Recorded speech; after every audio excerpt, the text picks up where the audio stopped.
একসময় গ্রামীণ জনপদের অধিকাংশ গৃহস্থের বাড়িতেই ছিল কাচারি ঘর।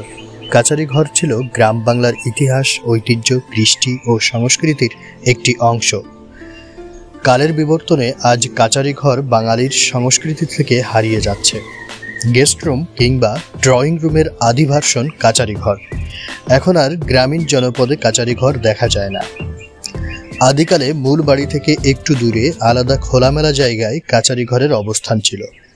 অতিথি, পথচারী কিংবা সাক্ষাৎ প্রার্থীরা এই ঘরে এসেই বসতেন। প্রয়োজনে 1-2 দিন রাত যাপনেরও ব্যবস্থা থাকত কাচারি ঘরে।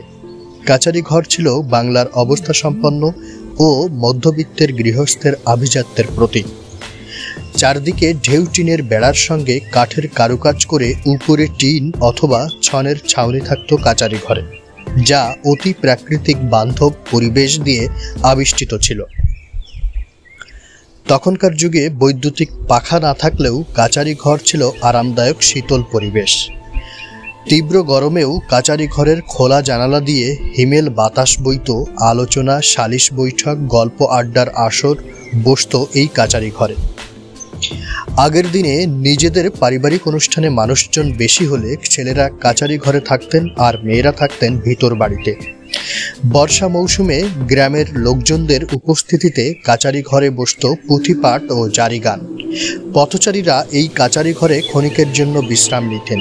বিপদে পড়লে রাত যাপনের ব্যবস্থা থাকত কাচারি ঘরে। গৃহস্থের বাড়ির ভিতর থেকে খাবার পাঠানো হতো কাচারি ঘরের অতিথিদের জন্য। আবাসিক শিক্ষকদের তথা লজিং মাস্টার ও আরবি শিক্ষার ব্যবস্থার জন্য কাচারি ঘরের অবদান অনস্বীকার্য। মাস্টার ও আরবি শিক্ষকগণ কাচারি ঘরে থাকার ব্যবস্থা করে নিতেন।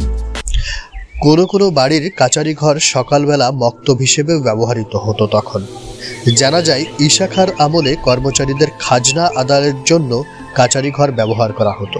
জমিদারি প্রথার সময়েও খাজনা আদায় করা হতো গ্রামের প্রভাবশালী গ্রাম্য মোড়লের বাড়ির সামনে কাচারি ঘরে বসে। এখন আর কাচারি ঘর তেমন চোখে পড়ে না।